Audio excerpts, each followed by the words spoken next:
Buenas noches, esto es Zona Franca, yo soy Daniel Pacheco. Colombia es un país muy raro.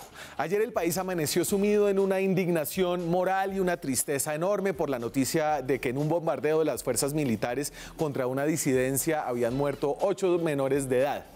Horas después, el país se acostó celebrando la cabeza cortada del ministro de Defensa, Guillermo Botero, y pidiendo más sangre política. Incluso muchos pedían la renuncia del propio presidente de la República, Iván Duque.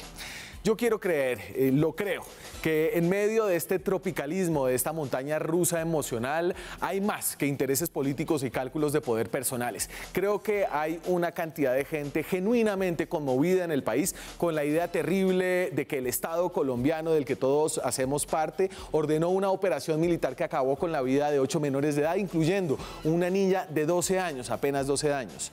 Mucha gente que por esta noticia sintió por un momento que incluso sus propios hijos pudieron haber sido esos mismos de Puerto Rico, Caquetá, que primero fueron reclutados por un grupo armado y luego fueron asesinados por las bombas de nuestros militares. Y esa empatía, si bien a veces termina en posiciones absolutistas que no se compadecen con los grises que aparecen en la guerra, es una oportunidad para meterse más en esta herida abierta que tiene Colombia con el reclutamiento de menores que continúa hoy. Cerca de 20.000 menores de edad, muchos niños han sido reclutados en los más de 50 años de conflicto colombiano. Cientos de ellos, no sabemos cuántos exactamente, están siendo reclutados hoy mismo. En ningún otro país del continente pasa esto, incluso en la región más desigual y violenta del mundo, en América Latina, esto es una aberración. De hecho, los referentes con los que Colombia se tiene que comparar son Afganistán, Irak, Siria, Congo, Yemen y Mali. Y hoy sabemos que desafortunadamente esto no va a parar incluso luego del acuerdo de paz con las FARC. Y eso, por un lado, genera unas discusiones muy difíciles en las Fuerzas Armadas. ¿Cómo reaccionar frente a niños soldados? ¿Disparar primero o solo en defensa propia? ¿Qué hacer si hay indicios de menores de edad en un campamento de un grupo armado? ¿Detener los bombardeos? ¿Perder la oportunidad de eliminar a personas que sistemáticamente reclutan niños y seguirán reclutándolos en el futuro para salvar la vida de un menor de edad que ya está reclutado? Por otro lado, el reclutamiento de menores nos vuelve a poner sobre la cara, frente a la cara, la realidad de unas regiones del país donde las carencias son pero tan grandes que los grupos armados son opciones atractivas para jóvenes, o donde hay una ausencia de autoridad estatal tan grande que esos grupos pueden forzar a menores de edad a entrar a la guerra. Y este fracaso es un fracaso que no se soluciona con un nuevo ministro, no se soluciona ni siquiera con un nuevo presidente. Aquí arranca Zona Franca.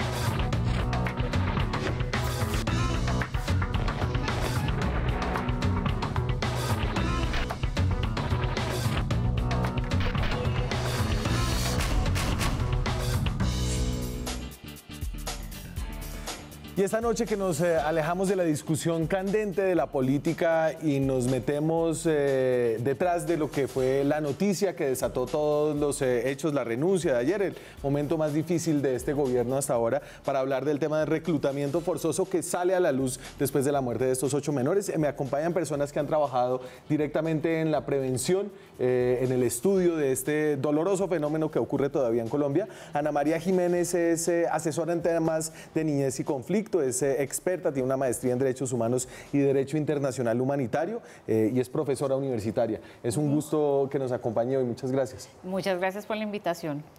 Juan Sebastián Ocampo trabajó en la mesa de conversaciones, haciendo los protocolos para la salida de los jóvenes y niños de las FARC. Es miembro de la Coalición contra la Vinculación de Niños y Niñas al Conflicto Armado, Coalico, que es la coalición más grande de organizaciones en Colombia que trabaja en este tema, y es experto en prevención del reclutamiento en campo.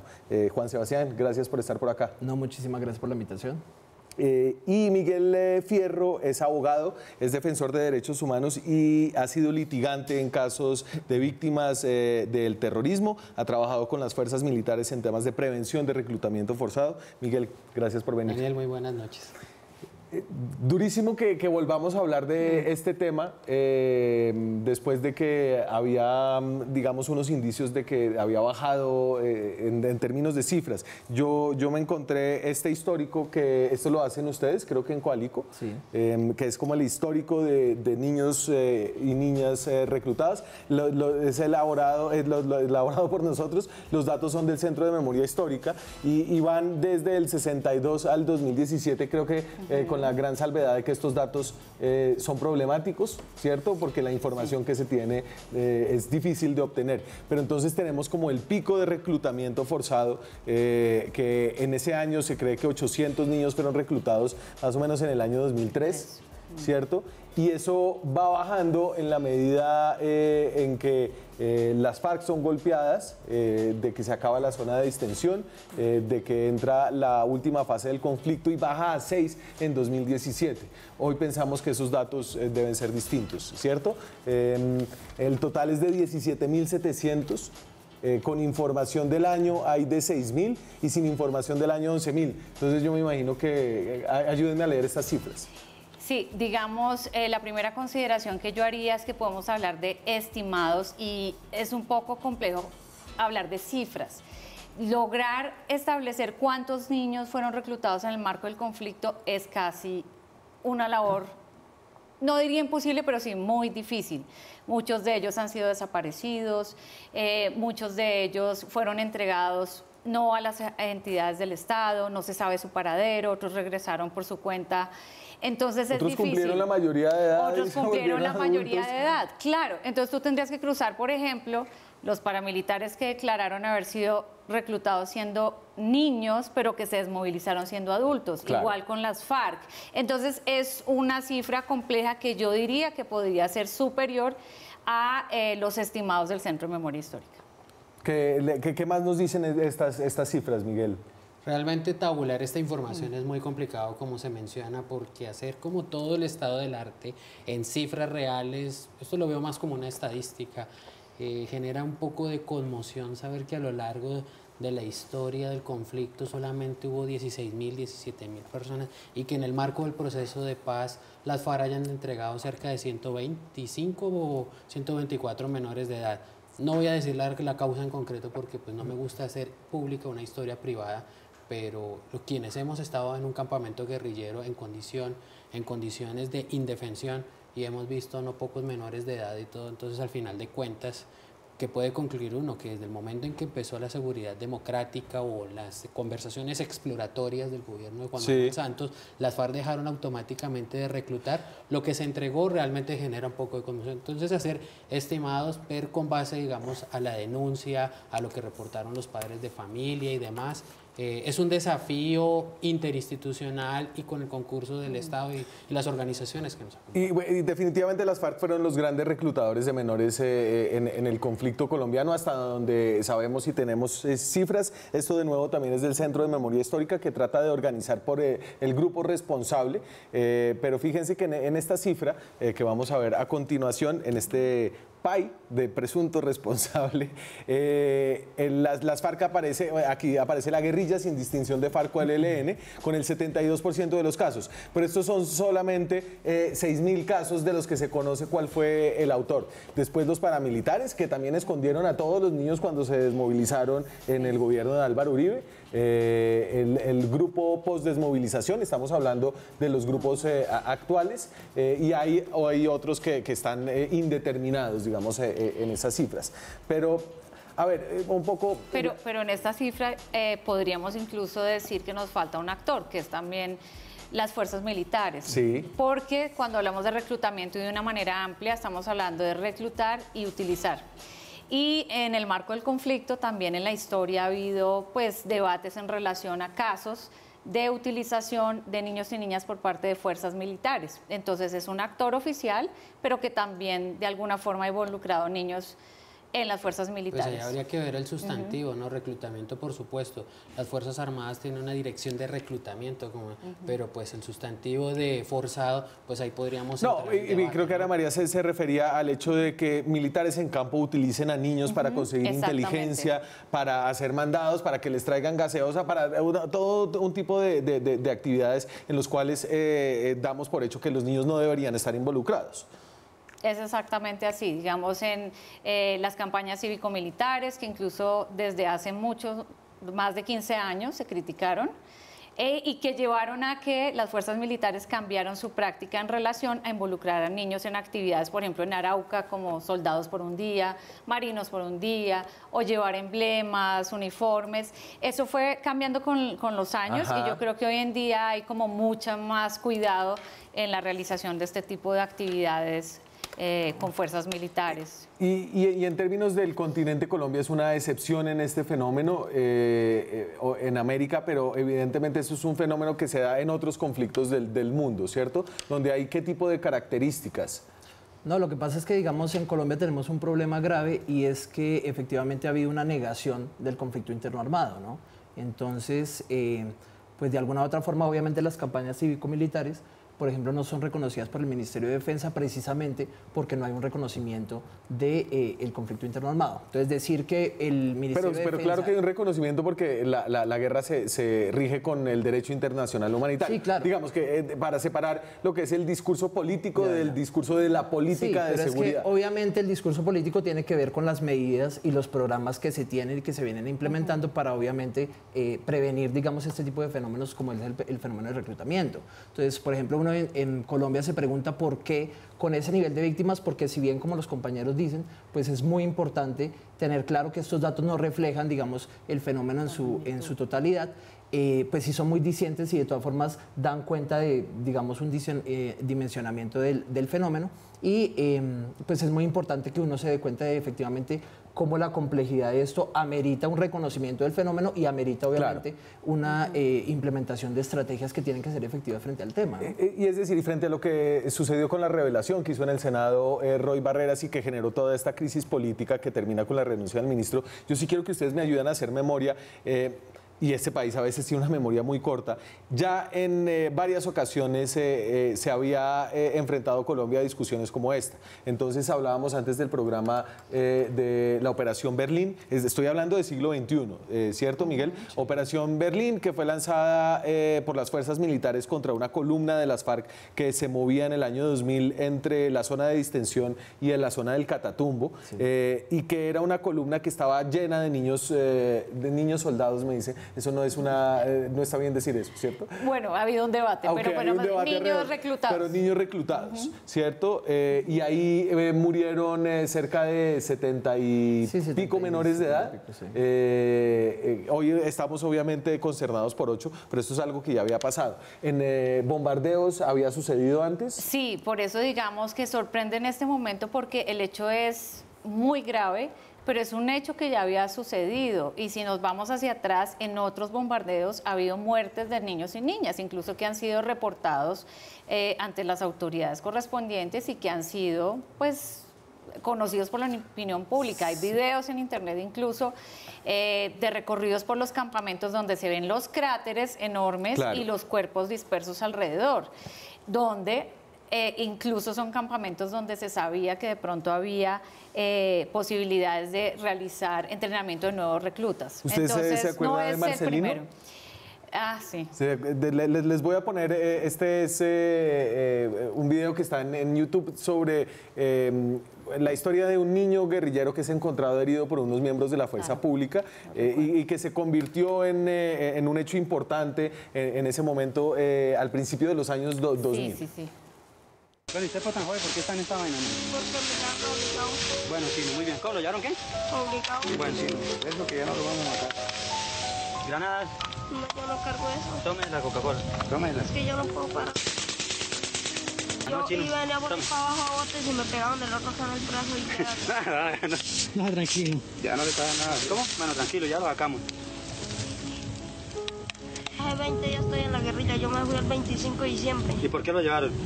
Pues no, yo le dije que eso era como era. ¿Cómo? Yo le dije allá eso como es y dijo, eso es bonito, chino, camine. Y yo le dije, listo, yo me voy. Y después le dije que no me iba, le dije que no, que para dejar a mi mamá solo, le dije, papá. Y dijo, no, si tienes que ir ya, y me llevaron. ¿A la mala? Pues claro, yo desde estoy acá, ay, Dios mío, ay. ¿Cuántos años tiene usted? ¿Cómo? 14 años, hermano. Bueno, y este video obviamente tiene algo de propaganda militar, pero realmente como que le pone cara al fenómeno del reclutamiento, que es una cosa, y luego a las difíciles decisiones sobre cómo librar la guerra cuando hay menores de edad en los grupos irregulares. Quedémonos todavía en lo primero, ¿cierto? Sobre el fenómeno del reclutamiento en Colombia y cómo se ha desarrollado y cómo ha evolucionado a través de los años del conflicto. Sí, pues el fenómeno del reclutamiento obviamente es una cosa que tiene que ver con la misma historia de la guerra, ¿no? En todas las guerras, pues los niños y las niñas han sido siempre muy funcionales a los objetivos militares, ¿no? De hecho, la infantería viene del nombre de infancia, porque se utiliza. Claro, y finalmente los niños y las niñas, pues aprenden más rápido, son mucho más fáciles, digamos, de movilizarse en ciertas situaciones. Entonces, no es cierto que son simplemente una cuestión de fragilidad, sino que efectivamente son capaces dentro de unas lógicas de guerra. Obviamente el fenómeno del reclutamiento en Colombia pues también tiene que ver con un avance, digamos, jurisprudencial que seguramente Ana María conoce mejor que yo, pero efectivamente digamos que este tipo de videos, si bien sirven para poner en la opinión pública el tema de reclutamiento, no nos sirven para comprender, digamos, la complejidad del fenómeno. Entonces, por ejemplo, nosotros hemos reportado pues, todo lo que tiene que ver con la falta de garantías de los derechos que su merced estaba hablando al comienzo, con el hecho de que los niños y las niñas ingresen a los grupos armados. Entonces, hemos documentado muchas historias, efectivamente, donde los medios tienen la razón, donde los niños y las niñas van obligados a los grupos armados, pero también hemos documentado otras historias donde, por ejemplo, el fenómeno de desescolarización en Colombia, o sea, un niño o una niña que no asiste a la escuela termina sí o sí en los grupos armados, ¿no? A ver, y es que el mismo concepto de reclutamiento forzado es un concepto reciente, es decir, en las guerras hasta después de la Segunda Guerra Mundial, cuando se hicieron los primeros protocolos de Ginebra, los niños estaban en la guerra, es decir, el concepto de niño no se entendía como el de un menor de edad que debe ser protegido. Usted traía el caso de la infantería, yo no sabía eso, y la infantería, que es la fuerza terrestre, ¿es por los niños? Etimológicamente viene de ahí, aunque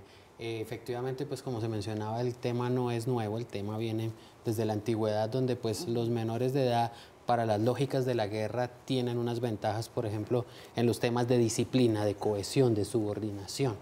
Efectivamente, el término infantería viene pues, de esa circunstancia de la presencia de los niños en la guerra. Y es verdad, el tema de reclutamiento, pues lo primero que tenemos que decir es que el reclutamiento, todo reclutamiento es forzado. Así el niño vaya hacia su propia voluntad, aunque en estas zonas donde hubo falta de Estado durante mucho tiempo, el reclutamiento no era véngase para la guerra y si no le mato a su mamá, a su papá o a usted, sino era aspiracional porque pues el abuelo fue guerrillero, el papá fue guerrillero, sé que requería esto, pero pues en un ordenamiento, en un Estado de Derecho, donde hay pues un cumplimiento y ratificación de los acuerdos internacionales, efectivamente todo reclutamiento es forzado. Algunas personas dicen, pero es que ellos estaban ahí en la guerra naturalmente y se fueron por su propia voluntad, quieren un nuevo cambio, la revolución. Eso es como decir que una persona que tenga acceso carnal con menor de 14 años, así el menor de 14 años esté de acuerdo con esa relación sexual, pues no, por supuesto que hay delito en el uno y en el otro.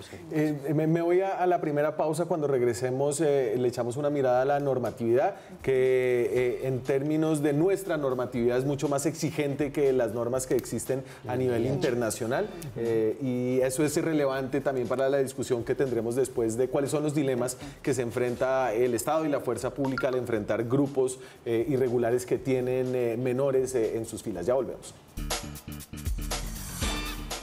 Seguimos en Zona Franca, hablamos de reclutamiento de menores esta noche, un tema que el país por algún momento pensó que podía dejar atrás, pero que los hechos recientes demuestran que no es cierto, que en la guerra irregular que sigue existiendo en el país hay al menos estos 10 departamentos, 12 departamentos, que según la Defensoría del Pueblo, entre el 2018 y el 2019 han tenido alertas por reclutamiento forzado, ¿no? Estamos hablando de Casanare, Meta, Tolima, Cundinamarca, Cauca, Nariño, Putumayo, Antioquia, Córdoba, Bolívar, norte de Santander, y ahí creo que se me quedó por fuera Caquetá, que fue donde fueron reclutados los 8 menores de edad que cayeron en el bombardeo contra uno de los jefes de la disidencia de las FARC. El tema está empeorando, es decir, después de que hubo una caída en el número de niños reclutados, ¿hemos cambiado la tendencia? Bueno, es importante notar que, claro, la primera pregunta sería pensarse si luego de las desmovilizaciones paramilitares y el proceso de paz con las FARC, pues se esperaba que la problemática disminuyera, y así fue. Digamos, en algún momento las cifras durante el proceso de diálogos con las FARC y luego bajaron.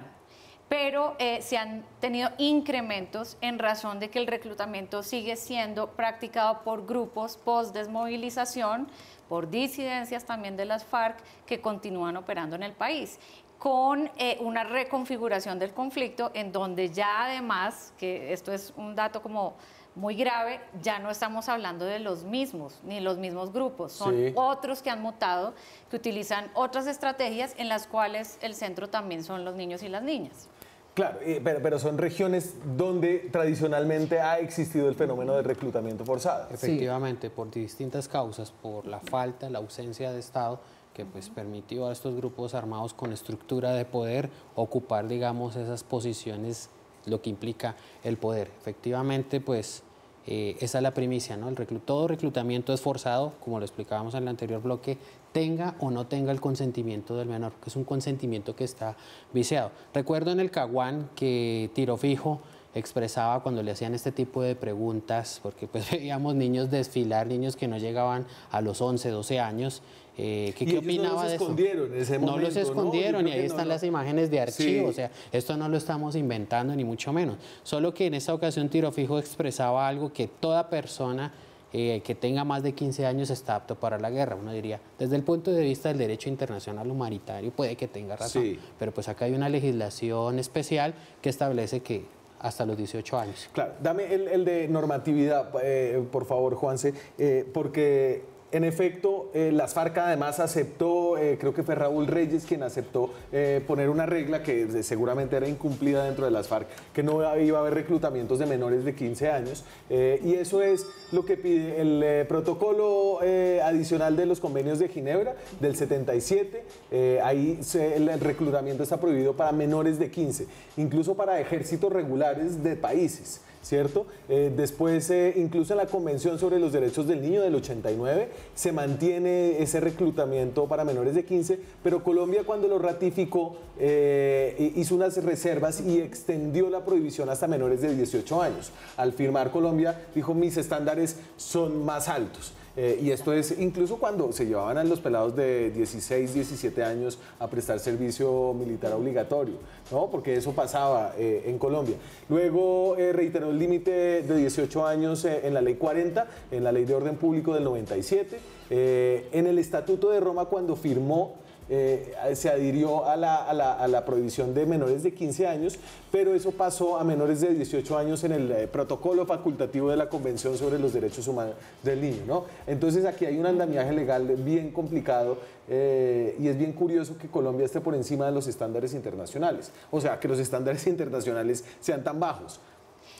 Pues sí y no, ¿no? O sea, finalmente, obviamente los estándares internacionales pues obviamente corresponden a unas lógicas de guerra muchísimo más complejas, ¿cierto? Pues creo que uno de los hitos fundamentales es este protocolo facultativo relativo a la participación de niños en los conflictos armados, ¿no? Que de alguna u otra forma reconoce lo que estaba diciendo el compañero, y es que cualquier niño no es apto para la guerra, o sea, ningún niño es apto para la guerra, sí, y obviamente establece ese límite en los 18 años. Pero es decir, pero entonces los crímenes que se constituyen en delitos de lesa humanidad por los cuales los exguerrilleros de las FARC están en la JEP, en términos de reclutamiento forzado, ¿solo pueden ser por casos de reclutamiento forzado de menores de 15 años? No, digamos, este tema de la edad es un tema bastante complejo, porque de hecho ha sido uno de los argumentos de defensa de parte y parte. porque de alguna forma los grupos no estatales siempre se han amparado en las normas del DIH para decir, estas son las normas que nos gobiernan, que son las normas de la guerra. Claro. Pero tenemos todo un andamiaje también de derechos humanos que cobija al Estado colombiano y que se ha ampliado a grupos armados, y es el protocolo facultativo.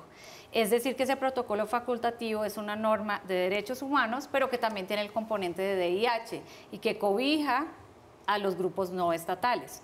En el caso del acuerdo de paz con las FARC precisamente, y durante las negociaciones establecieron que su límite de edad debería ser el de 15, que es el mismo del Estatuto de Roma de la Corte Penal.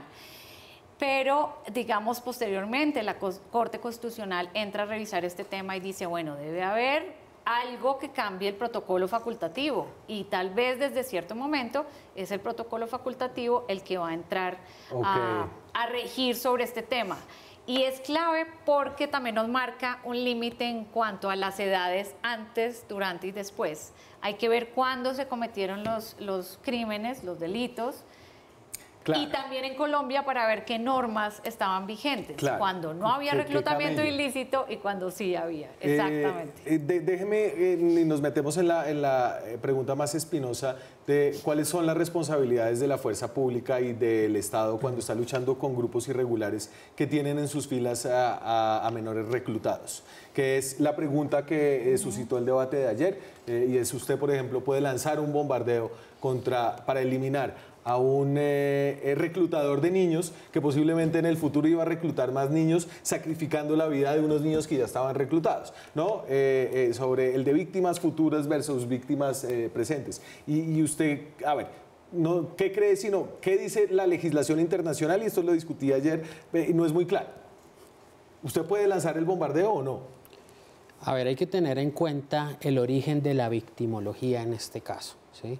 Primero, un menor de edad, un niño, una persona que participa, el término combatiente y no combatiente no existe en el marco del derecho internacional humanitario para lo que estamos hablando. Sencillamente estamos hablando de personas que participan activamente en las hostilidades.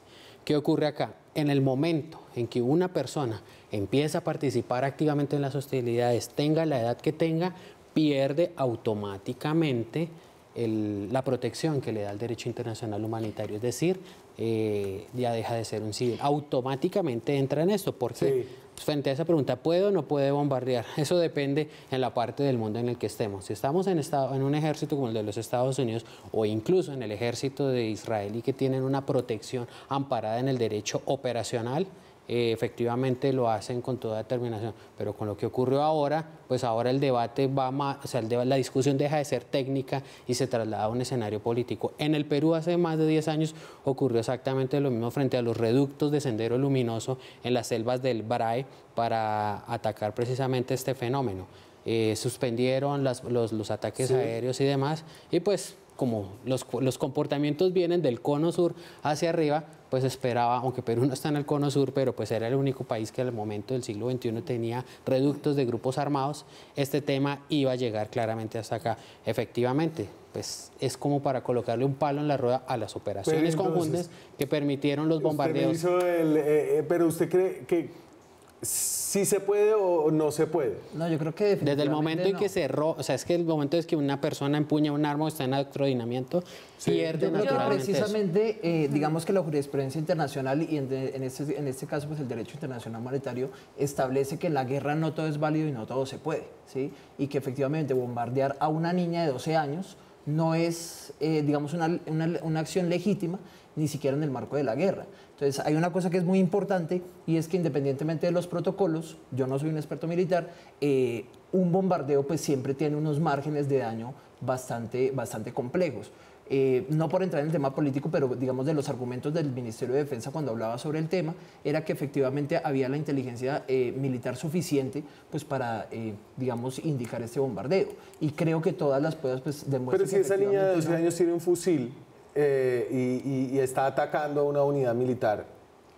Bueno, ahí yo podría meter la cucharada, digamos.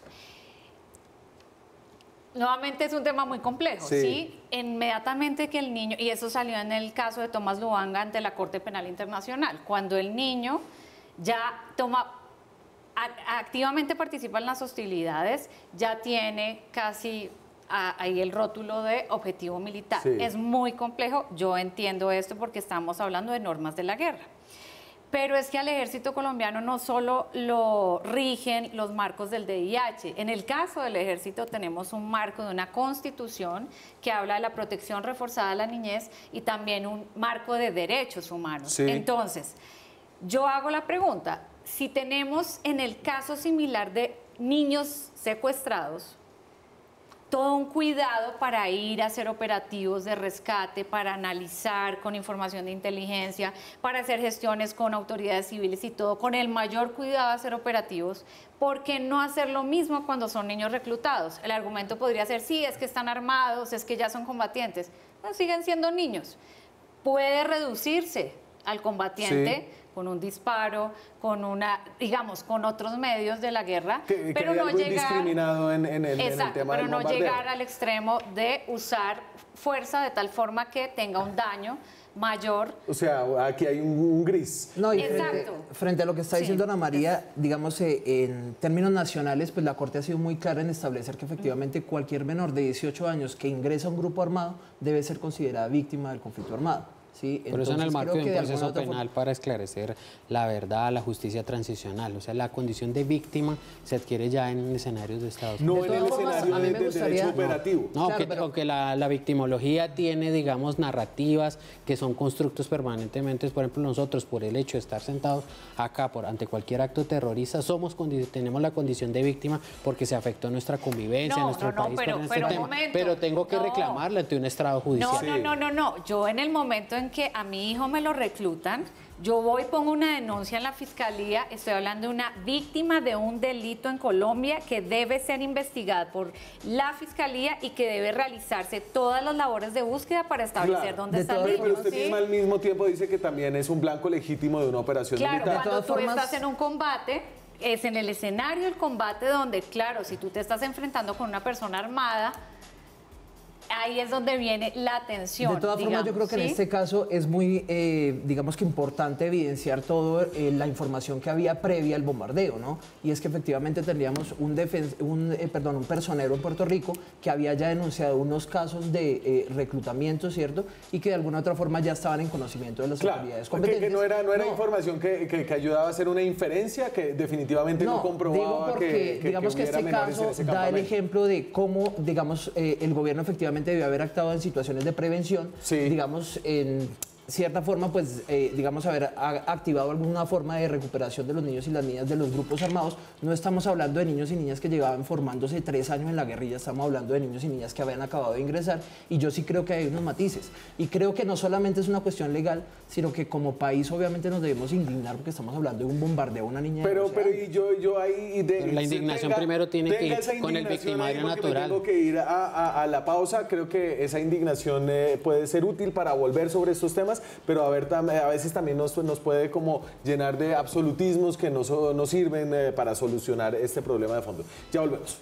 Hablamos de reclutamiento forzado y nos enfrentamos al dilema ético al que se tiene que enfrentar el Estado cuando pelea contra grupos irregulares que reclutan a menores de edad. Y es si es y ya ni siquiera estamos hablando de si es legalmente, si se puede o no, sino apelo más como a su sensibilidad ética como ciudadanos y como personas que han trabajado en este tema. Si usted decía, Juan Sebastián, que a usted éticamente le parecía inaceptable que el gobierno llevara a cabo este tipo de operaciones, ¿cierto? Yo le pregunto a usted, Miguel, a ver si jugamos un poco con las cargas que hay aquí de ambos lados.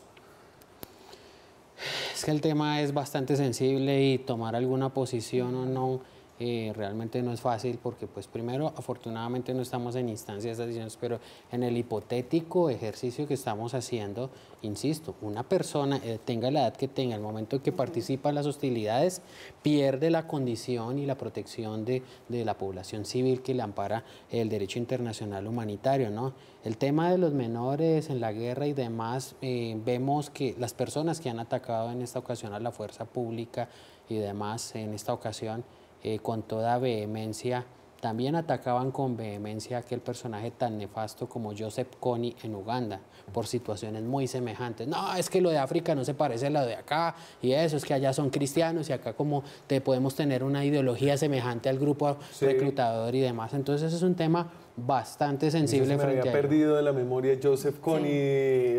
Que reclutó cerca, según las cifras, 30.000 menores de edad y todo, pues algo como la mitad de lo que se ha reclutado acá de manera oficial. En todo el conflicto.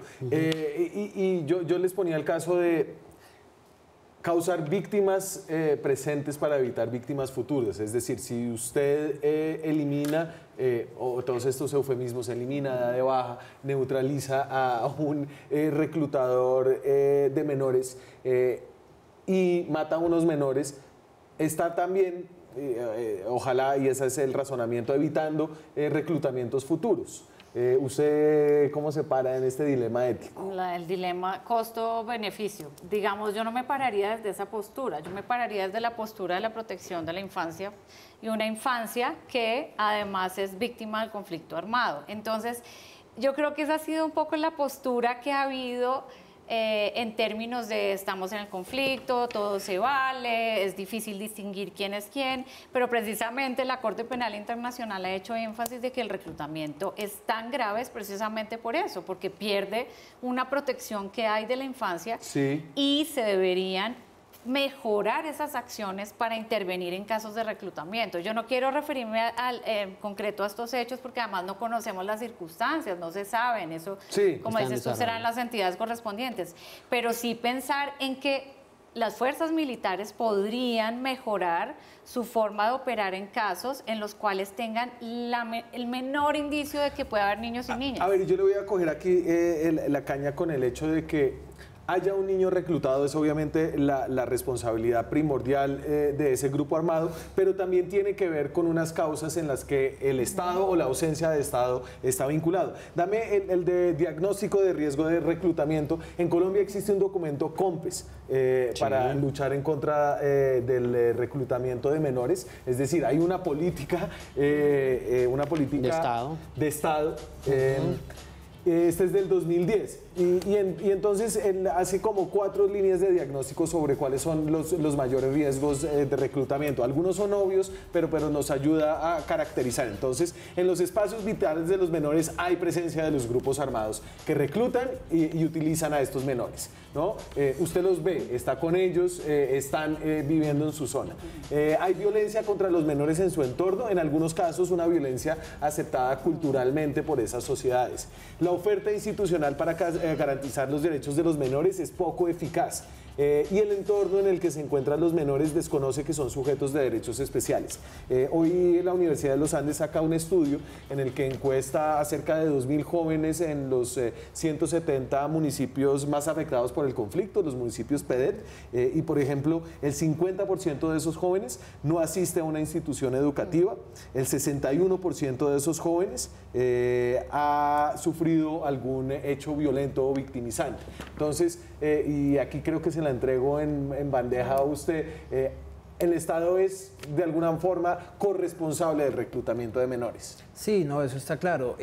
Igual ahí lo estaban diciendo, pues obviamente esas son las condiciones efectivas en las que se dan el reclutamiento, y muchas de estas responsabilidades, menos digamos la presencia de los grupos armados, pues son responsabilidades del Estado. Sí, la falta de acceso a educación, la falta de acceso a salud, la falta de, digamos, prevención en situaciones, por ejemplo, de violencia intrafamiliar, que son unos también de los riesgos, digamos, afectados al reclutamiento.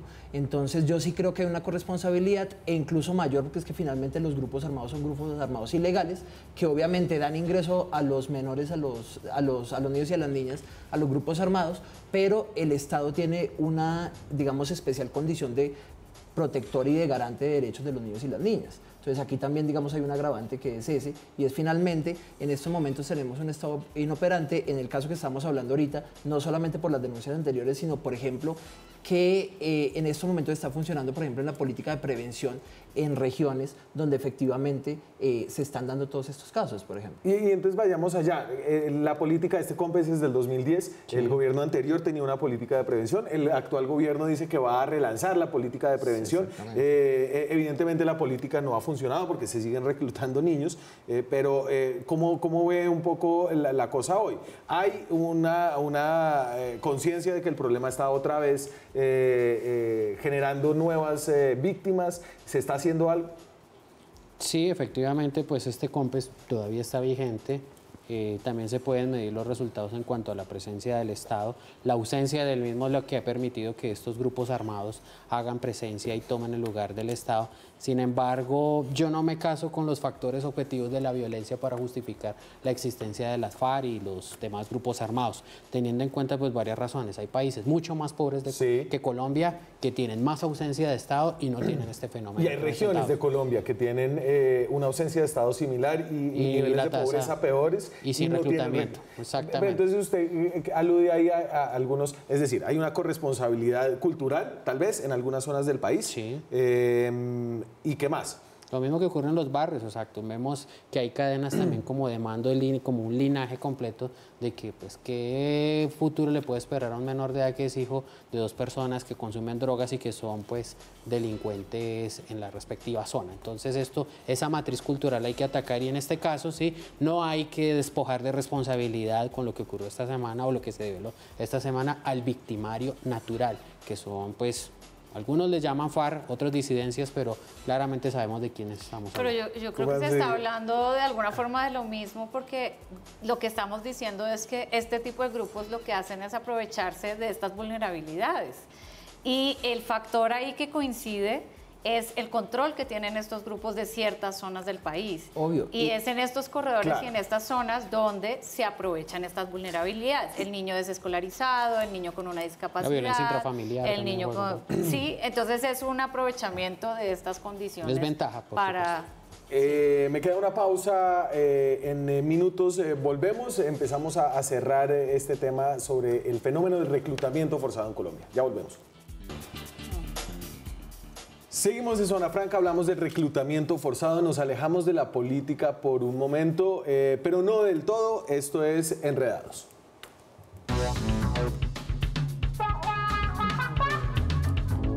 Nos enredamos con los mejores tweets con el hashtag ¿de qué me hablas, viejo? Oye, ¿qué pasó con tu novia con la que te ibas a casar? ¿De qué me hablas, viejo? Cuando le pregunto a mi papá por la ropa de diciembre, ¿de qué me hablas, viejo? Cuando dicen que me vieron saliendo de la casa de mi ex, ¿de qué me hablas, viejo? Presidente Duque, ¿por qué llevan caletadas 6 empanadas en los bolsillos? ¿De qué me hablas, viejo? ¿Cuándo me vas a pagar los 20.000 que te presté el otro día? ¿De qué me hablas, viejo? Y este gatico lo destrozó todo y terminó diciendo, ¿de qué me hablas, viejo? Y no podía faltar la nueva cortinilla de los Looney Tunes. El Festival de Forky. ¿De qué me hablas, viejo? Y terminamos con este. La creatividad de la gente en las redes sociales. Nos vemos mañana con más Enredados. A ver, y voy a usar esto para preguntarles si ustedes creen que en Colombia hay un cambio en la sensitividad, en las emociones un poco del país frente a estos hechos que afectan a menores de edad, o si este caso simplemente tuvo la relevancia que tuvo porque se convirtió en un hecho político. No, pues uno esperaría que sí. Ojalá esa sea la situación, ojalá la gente sí se esté conmoviendo cada vez más, se esté indignando por este tipo de situaciones. Infortunadamente la historia nos muestra que efectivamente los niños y las niñas son utilizados es en el marco en que pues, son beneficiosos, digamos, en el tema político. Entonces vemos el tema de los niños y las niñas siempre es en elecciones, vemos el tema de los niños y las niñas, por ejemplo, en el debate de moción de censura.